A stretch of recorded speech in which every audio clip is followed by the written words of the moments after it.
पाठ का नाम है योग्य चुनाव। राजा मंगल सेन के मंत्री जगतराम बूढ़े हो चुके थे। उन्होंने राजा से स्वयं को सेवा मुक्त करने की विनती की। देखिए, राजा का नाम क्या है? मंगल सेन। उसके मंत्री का नाम क्या है? जगतराम।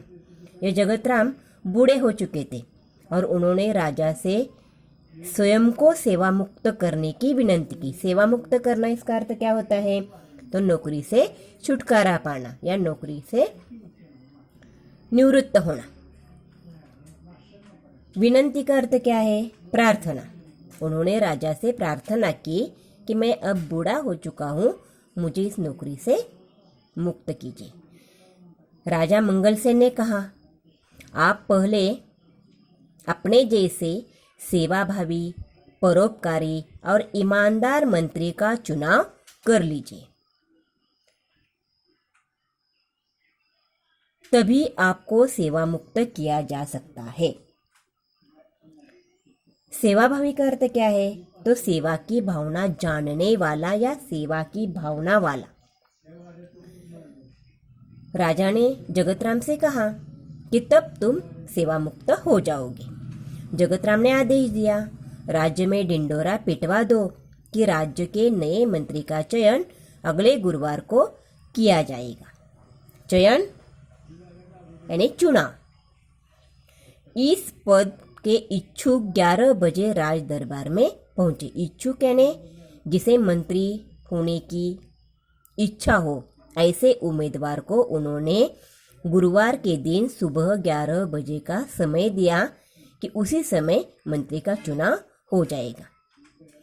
हरकारे गांव गांव ढिंडोरा पिटने लगे। ढिंडोरा पीटना यानी कि जानकारी देना या मुनादी देना। देखिए, प्राचीन काल में आज जैसे मोबाइल है, हम फोन कर सकते हैं, लेकिन उसी काल में ऐसी कोई सुविधाएं उपलब्ध नहीं थी। तो ये हरकारे क्या करते थे? तो पूरे गांव में ये जानकारी सब लोगों के पास पहुंचाने का काम वो हरकारे करता था। हरकारे का मतलब है दूत या डाकिया। चयन वाले दिन राज दरबार की ओर जाने वाले मार्ग पर सुबह से ही नवयुवकों की भीड़ लग गई थी। देखिए, हर एक को ऐसी इच्छा थी कि मैं मंत्री बनूंगा। सैकड़ों की संख्या में युवक दरबार की ओर जा रहे थे। इसी रास्ते पर एक तरफ यानी एक किनारे एक वृद्ध हताश सा बैठा था। हताश यानी चिंता से ग्रस्त। उसकी बैलगाड़ी का एक पहिया रास्ते के किनारे कीचड़ में फंस गया था। देखिए, ये वृद्ध है, ये बैलगाड़ी है, उसका पहिया या जो कीचड़, इस कीचड़ में फंस गया है और यह निकालने के लिए वह अकेला यह काम नहीं कर सकता था और इसीलिए वह हताश सा बैठा था। वृद्ध ने कई बार पहिया कीचड़ से निकालने की कोशिश की पर असफल रहा।